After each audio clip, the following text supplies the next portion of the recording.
Now see, it's quiet again, right? I like the backup.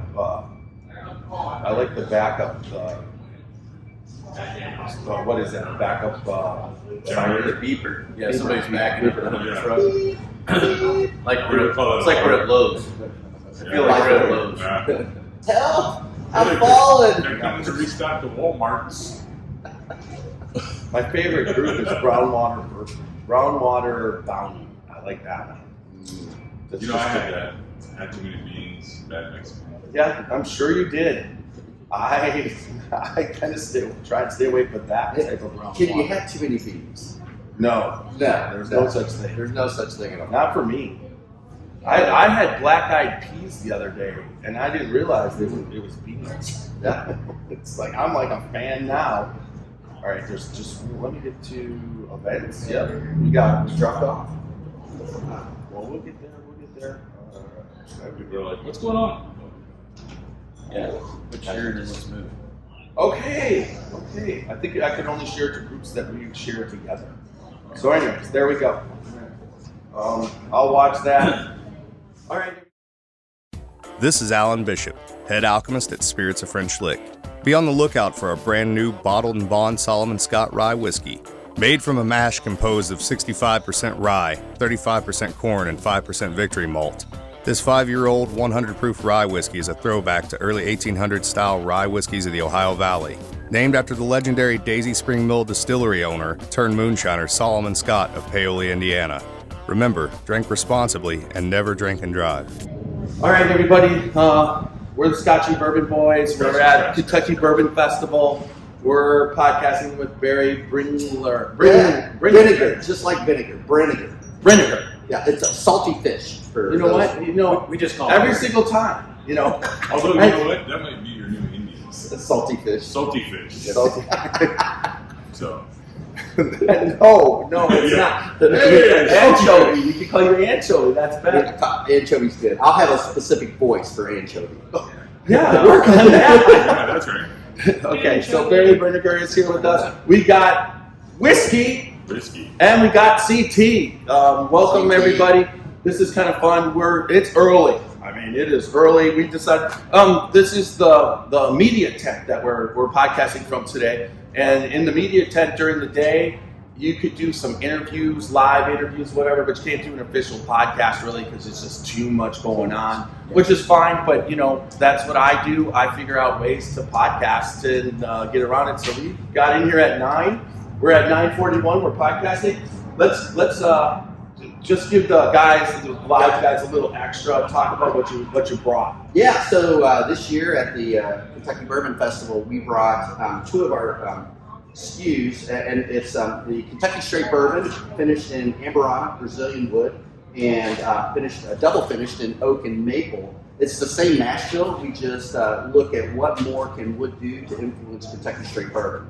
So I brought a straight bourbon for us to start off. I mean, you gotta start somewhere, right? Got to get that palate set, and straight bourbon will do that. It will. And, you know, we may or may not have already sampled a little bourbon to get our palate ready, but you know, this is for the camera, right? All right, well, let's do some pouring here. I say, you know, no wonder Jeff likes you. You guys share that in common. We do share that in common. We do like bourbon. No, I was thinking about alternative uses of wood. Well, we can take this so many different ways. Right, we're going to take it the way I'm going to take it. I know. So remember, I know that Jeff has tried an electrical tester. No. And he's also tried to snake some plumbing. So the trimming, to talk about the wood finish and those cool. I mean, it's like wood finishing. You know, Maker's Mark. They're dropping, and then they say staves. They do. But they are staves, but when you think of staves, you think of barrel staves, and they are not dropping barrel staves in there. It's oak and it's whatever. It's and that brings me to what you drop in, you know, the little chunks. But also when you see the little chunks, you think of like when you're picking out a countertop, like all the little samples, matching the colors, right, and that's kind of what you drop in. But then also the little chips. Those little flat chips are what they use like with the staves. They're like thinner and whatever to drop in. That's right. Well, that's exactly right. So we use a French oak on a chain, and we heavily toast that. It's virgin French oak. heavily toast that. That's for our French oak finish. When we do the Amburana, we actually take Amburana wood from Brazil and we honeycomb drill that so that there's more surface area. And that finishes really quickly. It takes up the flavors way outside the flavor wheel with Amburana. You're going to get some spices, some cinnamon, nutmeg, allspice. You're going to get a cinnamon apple strudel on the palate, and then it finishes coconut. Very versatile, way outside the flavor wheel with the Amburana. It's at 110 proof. With the double oak and maple, we take that same French oak stave and then we seep that in Vermont maple syrup, and then we let that harden, put it into the barrel. So you're going to taste a campfire brunch with that maple finish. So how many times can you use it on a stave? I mean, is it like oak where it's kind of like a one and done, or what do you guys do?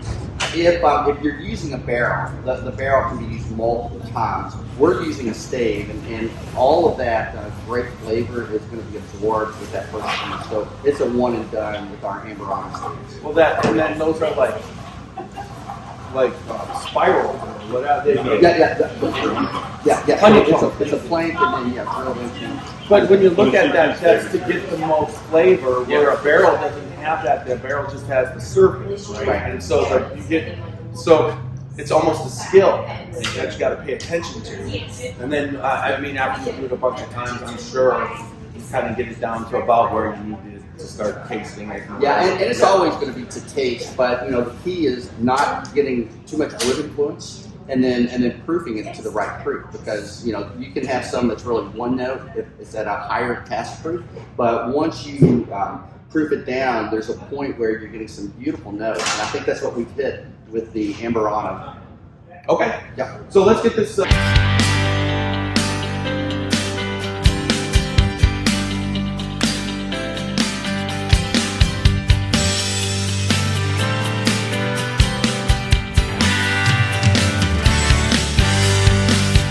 Drinking bourbon, sipping on some scotch. We get a little wild, but it's sure fun to watch. We love what we do, we're drinking every brew. Man, we talk some shit, but we're telling the truth. Yeah, we're the Scotchy Bourbon boys, raisins in hell and making some noise. Yeah, we're the Scotchy Bourbon boys.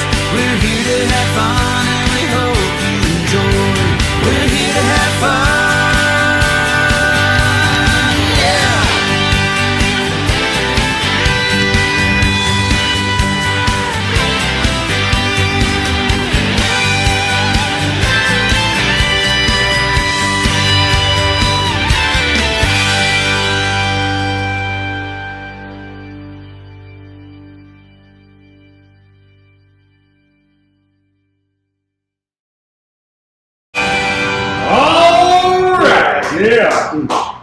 Boom! Boom! Okay, so we're at Kentucky Bourbon Festival. We're podcasting. We're live. We've gone live. We're going to be a little bit loud so everybody can hear us. But so excited. Barry Brinegar. I got that. Yeah! Bam! Of RD1 Spirits and a whole mess of other stuff that we're going to talk about, because this podcast is going to be directly about you and what you're doing. Thank you. We met. I think in 2000, the first 21 you Yeah, were here. You that's kind of right. were here, but you were over off to the and but since then we've done a lot of stuff together. We became friends. Now Carl his idea of friendship is different than mine, but yeah, and but also Most of Jeff's friends are imaginary. see there you go. You're amongst a the few. unique.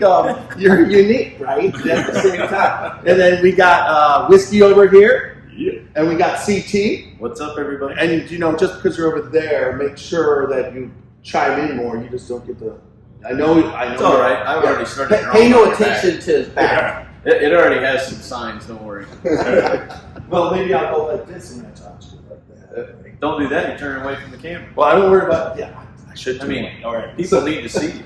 So, anyways, let's get into one thing: the Kentucky Bourbon Festival. I mean. This we're doing the podcast here. The media tent was around, but we're got up real early. I mean, it's nice to be doing this at 10 o'clock and start. Yeah, you can't drink all day unless you start first thing in the morning. That's what we believe at Kentucky Bourbon Fest, responsibly, of course. But super excited. I think what the team at the Kentucky Bourbon Festival has done is brought us a very first-class event. It's super fun. Lots of interaction with distilleries and other vendors. So much fun. So if you haven't done it, you got to do it. Put it on your plans to come next year.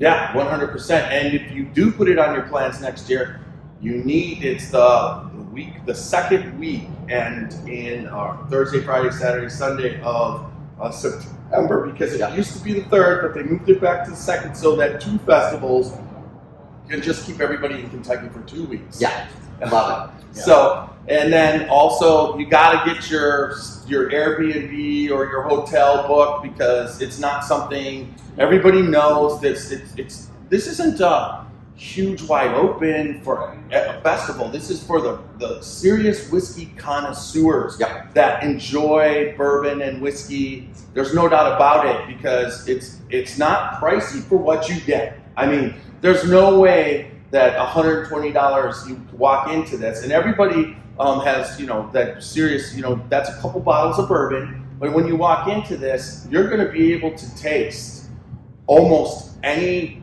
bourbon that's out there, plus the high-end stuff, so that you can taste before you buy, right? Yeah. And but then what's great is you can buy at most places. If you're a Kentucky distiller with a distilling license, you can actually now sell from the festival, which has been awesome, right? It's been so nice. The government, the state government, passed House Bill 500, which allowed distillers to sell bottles at fairs and festivals. And what a great opportunity for customers to come in and buy those really hard to find bottles. So super good. Yeah, and there's so many experiences, right? CT? Yeah, I mean, you go a lot of the distilleries have single barrel picks for the event.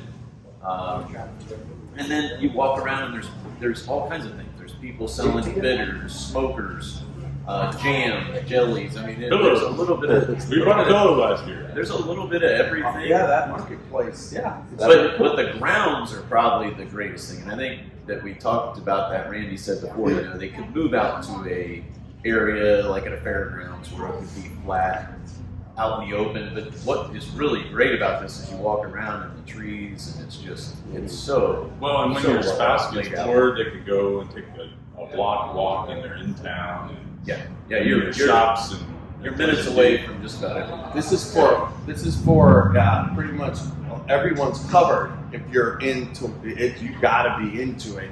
But it also sells out. There's its VIP experience, which I think sold out in 3 minutes. Mm-hmm. That's how fast that did. And then also they sold out, I believe, mid-August for the whole festival for those 3-day passes. It's serious. It's a commitment, right? It is a commitment. But it's like everybody who does here, I would say this is the festival with no regrets. Yeah, and most of the attendees are from outside of Kentucky. So these are folks that are serious about Kentucky bourbon, want to learn more, want to have the experience. So that's super nice to meet a lot of consumers that are outside of Kentucky. You get 55 distilleries in one location. When does that ever happen? Well, and it's a third of the price of Disney, and you don't have to pay those ridiculous drink prices at Epcot. Which is, Yeah. well, there are no drink prices. I mean, it's so funny. There was a bar over there that was serving mixed drinks, okay, and they were $12, and I'm like, wait, what? Why would I do that? It's just like, There's a broken economic model. Maker's here. Mark Old Fashioned is fantastic. The Maker's Mark Old Fashioned is unbelievable. There's slushy machines all around the place. God, The bourbon slushies. slushies. Yeah, especially for good. people. The mixology is part of this. So if you're not just a hard meat or whatever, and you like a mixed drinks, this place they've come up with so many new ones. Just this one, we did it here, the Sun-Kissed, which I never had a Sun-Kissed, but it's bourbon, orange juice, vanilla bean, and orange. And what's What say that? She said it, and I don't. Curacao. Aperitif. Listen to it. Yeah. I'm right there with you. But the neat thing is, Jade was here yesterday. That's her cocktail. She works in Covington, Kentucky, and she was here serving it, making it, you know. And She's a managing partner, and I mean, she can make a hell of a cocktail. Yeah. But I mean, you know, even 4 years ago, the bourbon cocktails were. I would like to know, because the Manhattan's kind of gone off the wayside. You don't see it, but that when I first started, it was Manhattans, it was Kentucky Mules, and it was Old Fashions. Yeah. But they've evolved the Old Fashioned.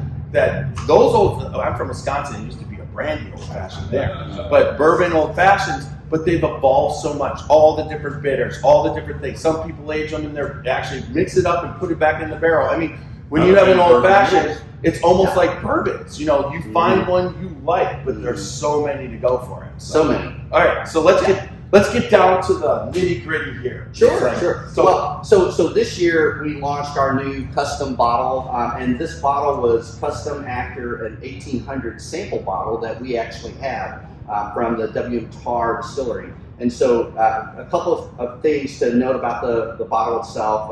A nod to Lexington's first distillery, the Ashland Distillery, with the tree on the neck label. And then we're a Kentucky-owned brand out of Lexington, Kentucky. And so we're Kentucky born and raised, is embossed on the top of the bottle. And then we have, we're known for thoroughbred horses in Kentucky, specifically central Kentucky. So we have a 4-plank fence that circles the bottle at the bottom to give a nod to our horse industry. Well, what's really cool about that bottle, and I get a lot of bottles. I finish a lot of bottles. Now, there's special ones to me that, that have been given to me or signed and that type of thing. But then when you look at this bottle, this is the kind of bottle that, like, in 100 years, I remember being by a train station or by whatever, and there'd be this bottle where all these old bottles are there, and you look at them and wonder what it was. We were with Alan Bishop one time, and he was in the creek where his great grandpa, moonshine, and all of a sudden out of there was pulled out a bottle that must have been his great grandpa's that ended up in the creek. So but this is that kind of bottle. People are going to save it. It's not just your label. You've got the embossing, but it also has meaning. So it's really cool. Thank you. I appreciate it. 6 or 7 years from now, that'll be at a flea market somewhere for like $5. That makes you feel so good. It's so funny you say that, because I've had people that will contact me on social media and they'll say, "Hey, I dug up this bottle, and it's a Old Tar. It's an Ashland bottle. It's a Bond and Lillard," and they're like, "This is so cool. I want to give it to you to keep at your gift shop." And so I love that. I had one of the descendants of one of the early founders sent me an image of William Tarr, and it's so cool. So I just love how people want to, they kind of feel like they want to give that back to, you don't have to, you can keep it because it's a great keepsake, but it's nice to have some of those mementos come back to you. But like this brand that you're bringing forward, right, is part of the whole thing, and that's one thing that bourbon is, and whiskey. It's part of our history, and it keeps going, and you're the stewards, and we're we're part of that.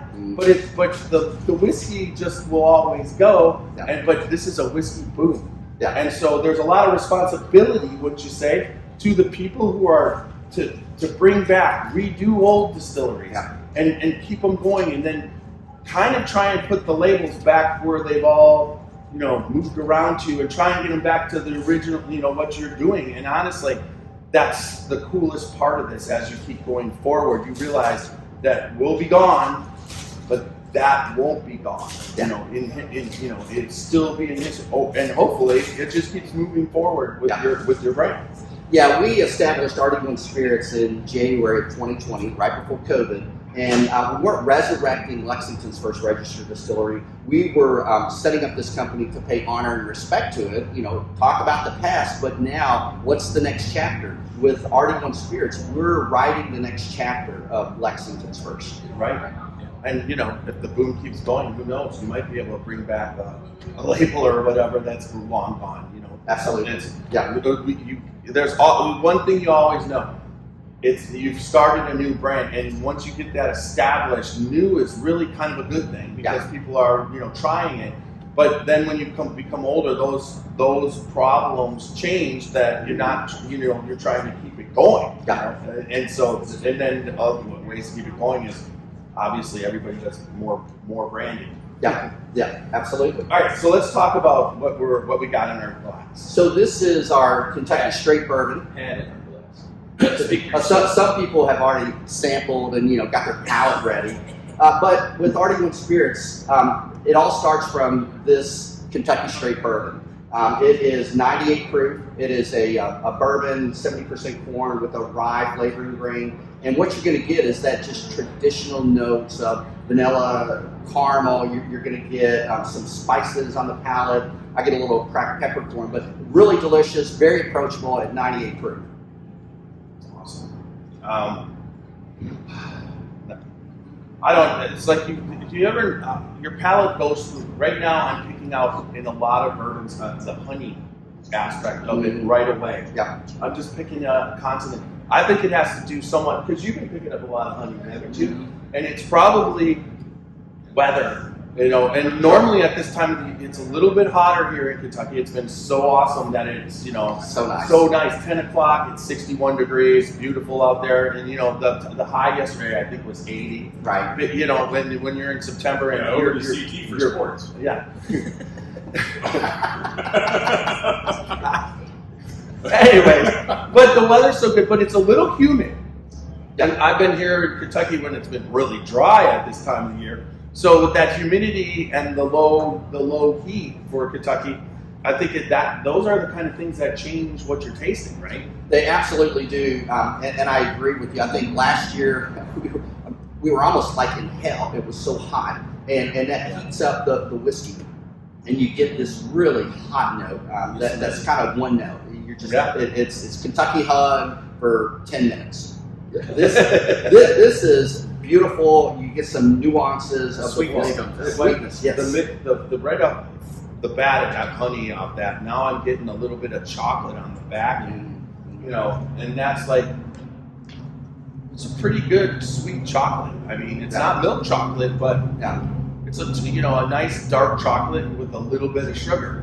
Sometimes you get that really dark chocolate. Yeah. And then tobacco and leather and wood are all almost. There has to be just enough sweetness to get into chocolate. Right. It's a balance for sure. Yeah. The cherry note comes to for me the second, third drink of it. It starts to come out. It's almost like the cherry cordial that's in a the little chocolate covered cherry, that cordial inside of it. It's kind of that. Talking about the jelly part. Yeah. Whatever. So anyways, So delicious. it is. It's very good, and that's your standard small batch spirit. It is. It's age statement, small batch, 4 to 6 year age barrels. We've got a liquid strategy that we're continuing to age those barrels, and Kentucky bourbon only gets better with time. Okay, so let's go right into the strategy. Because talking to you, you're doing this unique thing, and it was kind of, when I was hearing about it for the first time, it's kind of exciting. Yeah. So we're really fortunate that we've got partners and owners that really have a vision for taking this brand national, and we have enough liquid in barrels. We're in 10 markets right now outside of Kentucky. By the end of next year, 2024, we'll be in 35 markets. So we have a deliberate strategy to take this brand out national, and we're trying to see. Wood is bourbon's favorite 4-letter word. And so we're trying to see what more can wood do to flavor Kentucky Straight Bourbon. I had to go J-E-F. Jeff, we love you, brother. It's only 4 letters, so you get one hand is all you need. Yeah. I was just like, what the? Clearly the brains of the outfit. Okay, yeah. I'm the brains of nothing. All right. We all agree. So, all right, keep going. Yeah. So you want to jump into our first bourbon that has some finish? The maple one first, yeah. Well, the maple, So the maple is 99.9 proof, and you typically go from lower to higher proof. We do the Amberana because I want you to be able to pick up some of the notes. Maple is maple. I mean, it's maple all day long. And So we'll talk. he's afraid of the Amberana. He's afraid. It scares him. Listen, Yeah, he's not afraid of butts. Look at that guy. it's But you are afraid of him. Amburana hits everybody differently. So It does. It does. And I've become very accustomed to the honeycomb flavor that it gives me, that sweet honeycomb. So,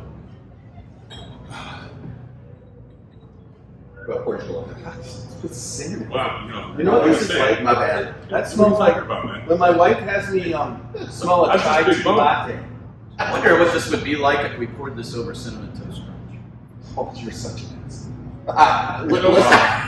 Absolutely. You know what I really enjoy.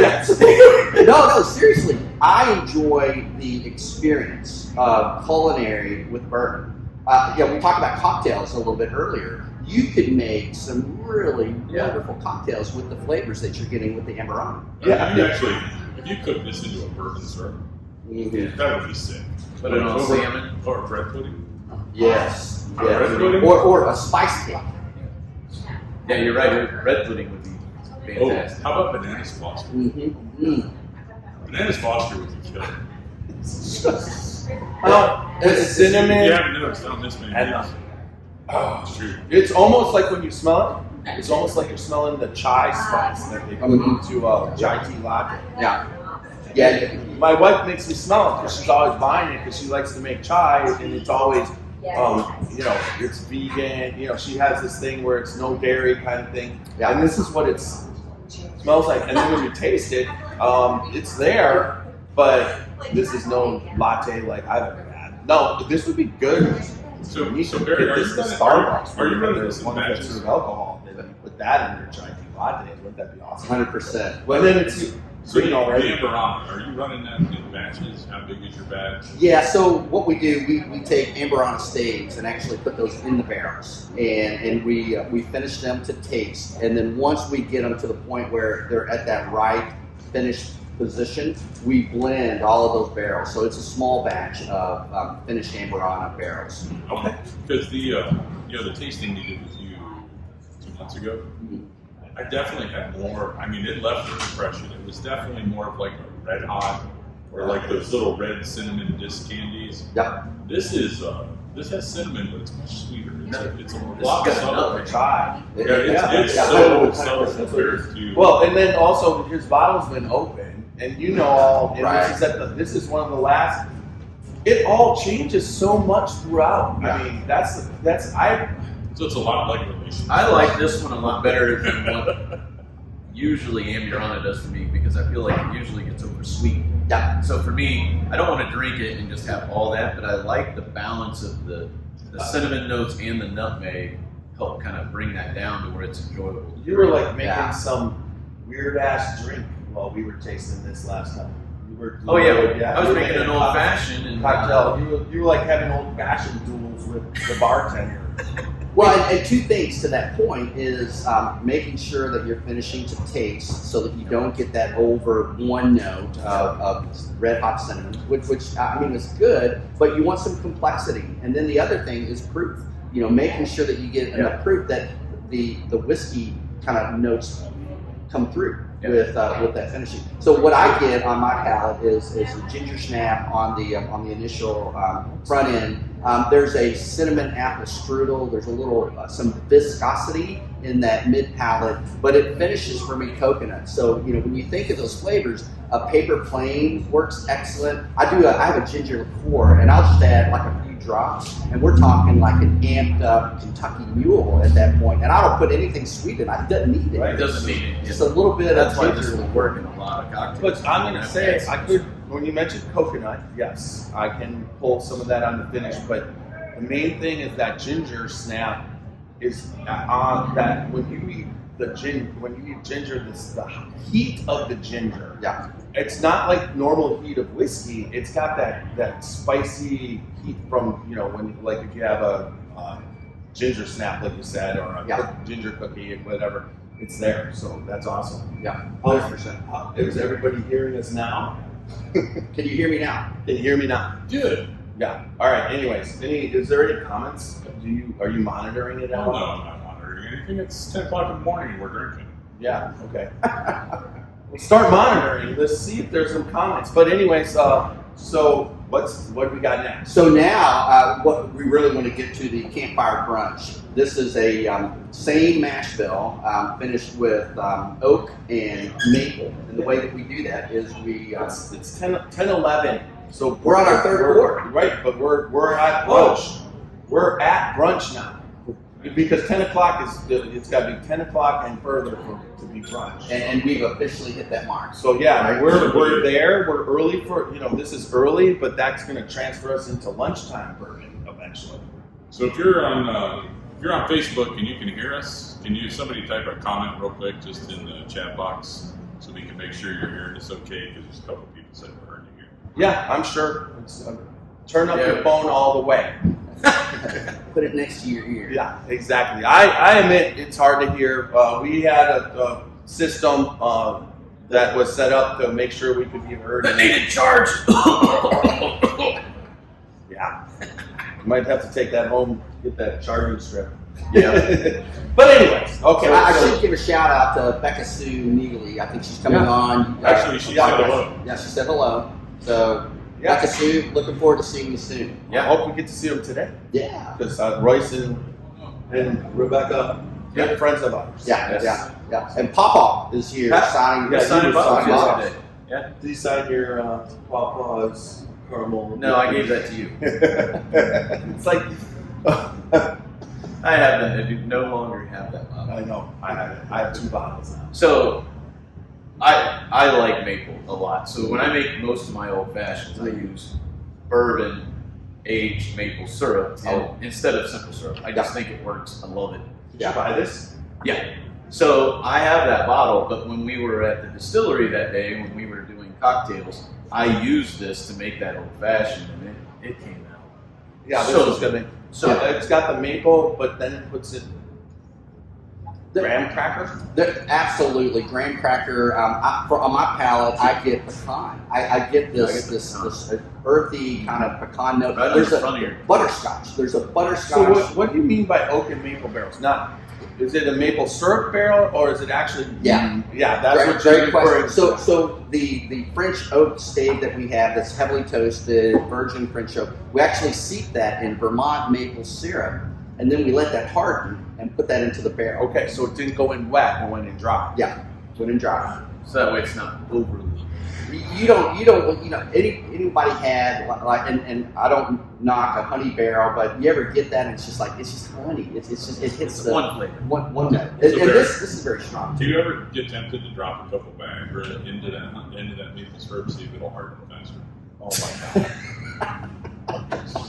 like how do you I go? a lot of things. I'm gonna guess that never crossed your mind. Well, you know what? Now you're not going to be able to get it out of it. The barrel? It's just gonna keep on going in. It's a little blue frame. Yeah. Oh God. What color are they? The random thoughts. No, I don't. Random thoughts. I don't. Anyways, And we're drinking bourbon Yeah. at 10 o'clock in the morning. yeah. If anything, I do natural tea mail, and that one's brown and orange, more conducive for drinking. it's a supplement.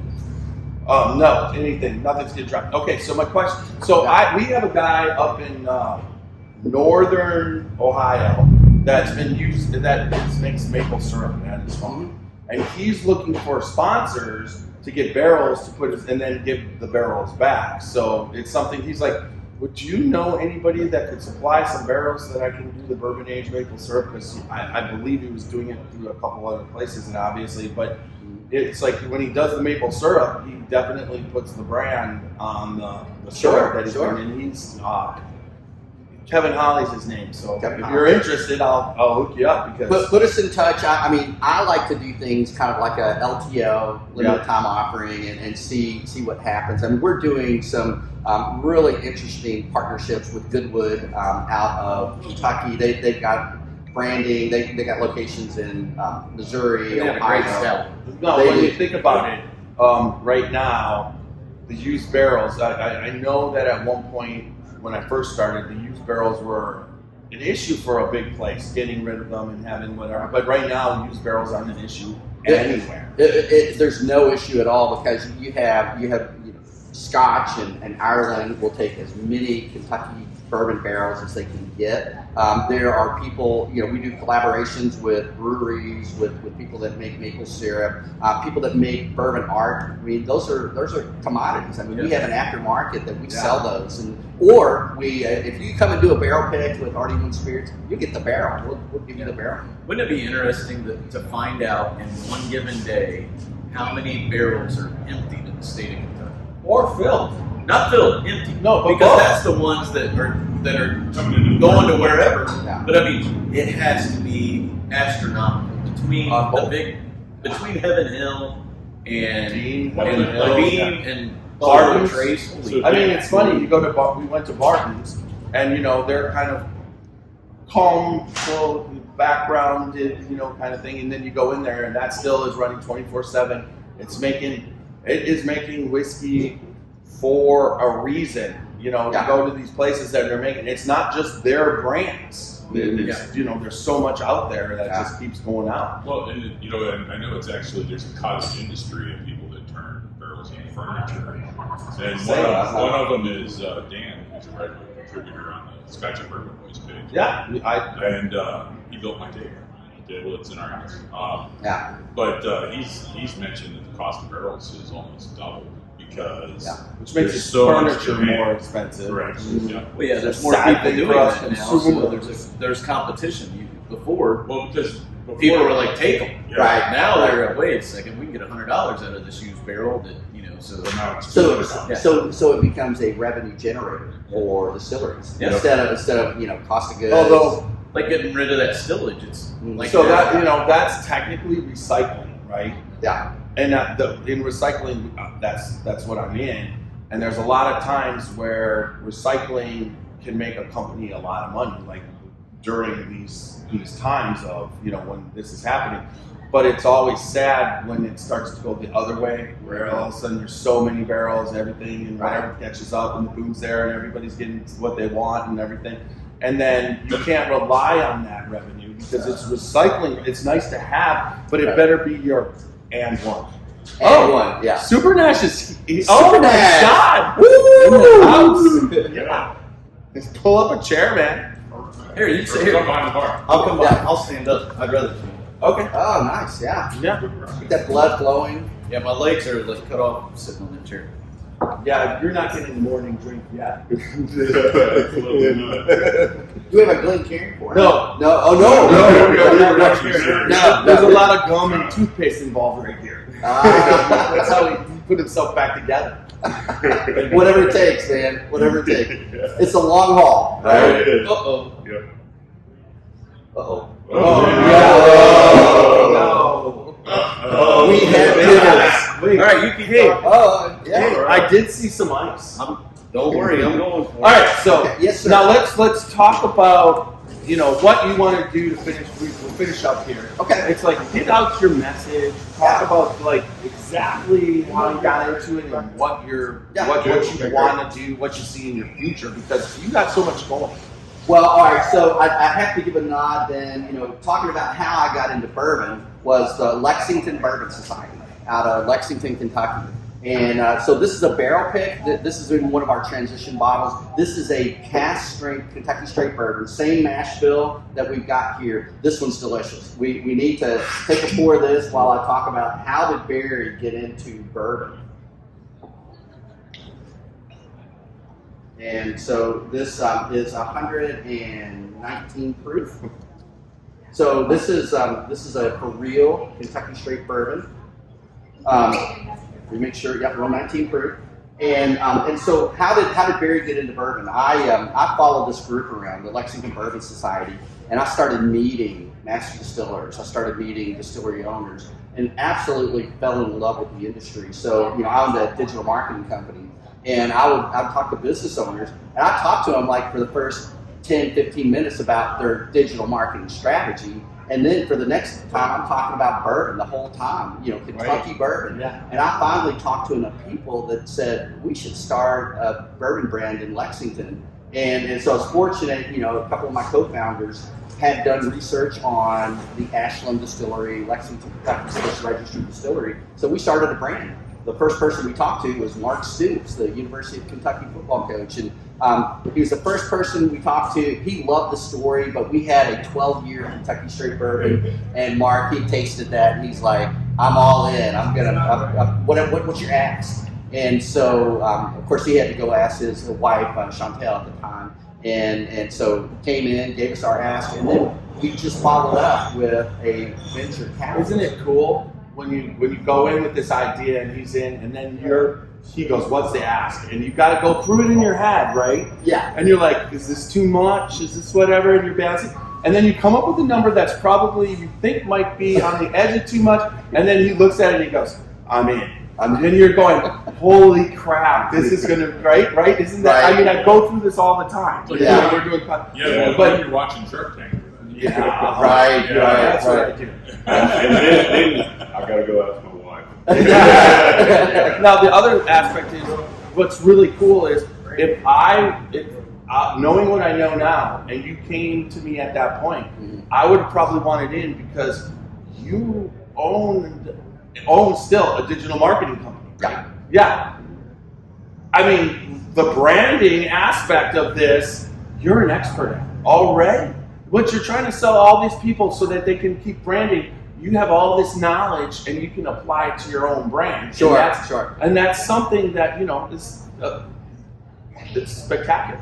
Well, and what you find when you're in this industry is, I love bourbon, and part of my role is being the national brand ambassador. So I'm not focused on that marketing piece now. I'm focused on the brand itself. Getting in front of podcasters, consumers, and really talking the brand. You mean digital marketing? Digital marketing. But the important piece is there's the digital aspect, and then there's the branding aspect. We brought on a digital marketing director, Elizabeth Cornelius, out of Texas. She has taken other brands national, so she's been there, done that. So we're focusing with her efforts on really expanding the reach across the country. So the key is getting the right people in the right seats that we can continue to push our brand forward. And the other piece is the second person I talked to was Mike Tetherton with Key Investment Solutions. And he looked at our plan. He's like, gosh, I love this. You guys aren't asking enough money. You're not asking for enough money. So he came in, our ask rose after he came in. And then 3 months into the launch of the brand, we're like,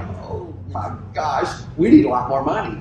So we were fortunate. We didn't sell equity. We didn't do anything other than they came in, took over the management piece of it, because we now have a liquid strategy to go out to the national market. And we couldn't have done that on Barry Brinnegar, the co-founder of the brand. We needed that leadership. We needed that position of bringing the right people, put them in the right seats to take this brand out national. Well, yeah, and that's part of the digital marketing, because Yeah. most of the content that can be created digitally, not just specifically from internally and doing advertising and branding, but you got to do the boots on the street, and then you got to, when you used to go into the places, you go in, you talk to the distributors and everything, and you have those distributors. You go to the next one.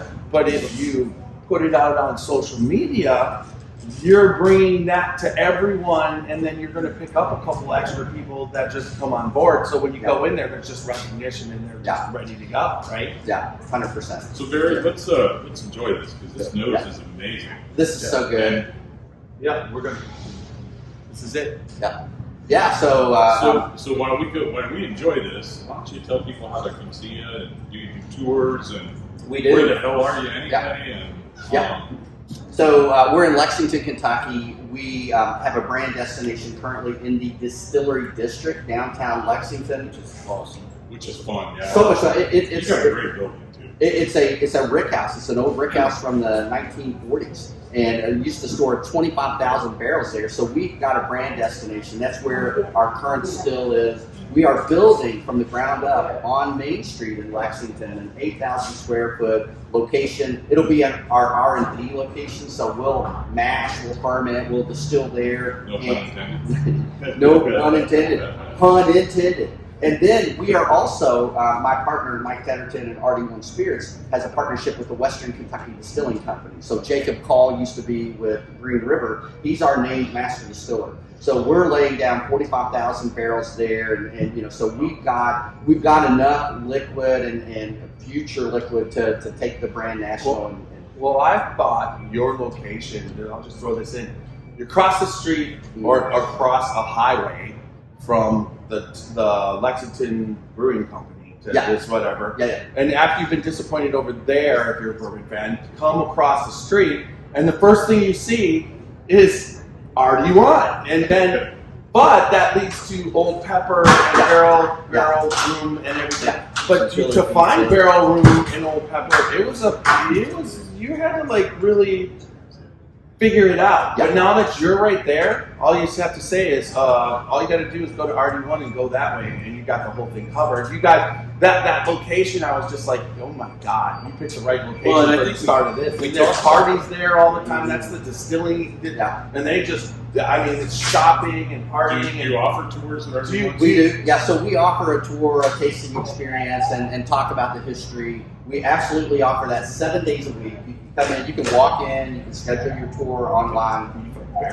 You have a barrel to feed from in the building? Yeah. And who doesn't like to feed straight from the barrel? Nobody. Everybody loves doing that. Barrel straight bourbon. There's no doubt about it. Absolutely. But now the pizza place, what is it? Goodfellas Pizza, probably one of the best bourbon selections next to Bluegrass Tavern. They've got so many different barrel picks. And it's like you go being from Wisconsin, you go all over the country. Some places are just do okay pizza, like you have to search, but that is an okay pizza. That's when you go and you're satisfied with that pizza. And it's like they cut slices that are that big. Yeah. I mean, a slice is $3, $4, and it's the size So of go a there, eat pizza, drink bourbon, and go see Barry. Yeah, come and see us. Come see Barry. That's right. So, this is delicious. This bottle is fantastic. Well, that's how he started with me with the Old Tar and the RD1. But then you're like, when I talked to you at Bourbon in the Air last year, which I think we talked for like 45 minutes to an hour, and it was over. My wife's like, "Where were you? Look at all these pictures. Where were you?" It was so much fun. So that was go ahead. Yeah. So, anyways, all right. So, we gotta wrap it up because they're trying to get this tent ready to roll. And it's Kentucky Bourbon Festival. Saturday. Primed and ready. 5.5 hours. Get some good bottles out there and just start sampling. Today is our and as we're signing off, we're going to go off air, but we're going to sample some of this blend of a Kentucky Straight Bourbon, Kentucky Straight Rye. You're probably going to see some other blending that's going to happen with RD1, some limited time offering, but we're gonna drink this to kind of close things down. Okay. Perfect. What? Nash? Yeah. Nash? That's what you're looking for. Oh, all right, everybody. We're the Scotchy Bourbon Boys. www.Scotchy Bourbon Boys for all Scotchy Bourbon Boy attire, which we're not wearing because we've worn all of our shirts in the whole week. Oh, we got Scotchy Bourbon Boys, Glen Cairns, and everything like that. And then also on all social media, we are on Facebook, Instagram, YouTube, and Twitter. I would just like to thank Carl. I would just like to thank Carl A for being here. Yeah, so I can put me in my B for wearing a Buffalo Trace shirt to an RD1 podcast. Okay. let me just comment on that because the distilleries we love each other. I'm a consumer. When I'm not talking a consumer, you're a collector. You get bottles, you post them, and I'm like, fuck. How did you get that? I need to go to this house. I'm calling horseshit on that, Barry. You didn't walk in and buy a damn Russell's Reserve 13 sitting on the shelf. I'm like, no. Yeah, not at a gas station. Really, a gas station? Are you kidding me? Hey, the next podcast we do, let's do it at my house, and I'll open up some special bottles. That would be awesome. You guys will love it. I'm sure Jeff will schedule it on a deck. Or making a business trip, right? He'll be like, hey, we're going to Lexington to Barry's in 2 hours. We want you to come. Did you look at my calendar? Anyway, all right. It's funny because it's true. It is. I'm like, Jeff, I'm scheduling in October, November of next year. And he's like, no, but we're leaving in 2 hours. You can come, right? All right, guys, I got to leave because I got to get in line for a special bottle. Yes. Okay. Same for us. All right. Remember, good bourbon equals good times and good friends. Make sure you drink responsibly. Don't drink and drive, and live your life dangerously. Little Steve-O's gonna take us out.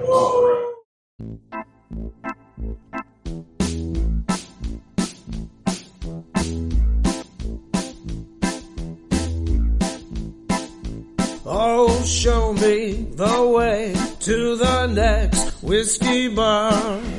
Oh, don't ask why. Oh, don't ask why. Show me the way to the next whiskey bar. Oh, don't ask why. Oh, don't ask why. For if we don't find the next whiskey bar, I tell you we must die. I tell you we must die. I tell you, I tell you, I tell you we must die.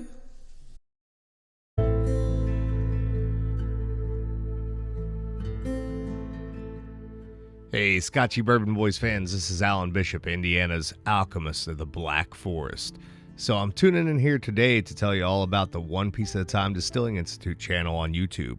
If you're at all interested in the art of distilling, whether it be home distilling or professional distilling, and the intense geekery that goes into that process, then check out the One Piece at a Time Distilling Institute on YouTube. I promise you're going to learn something you didn't know before about the arts.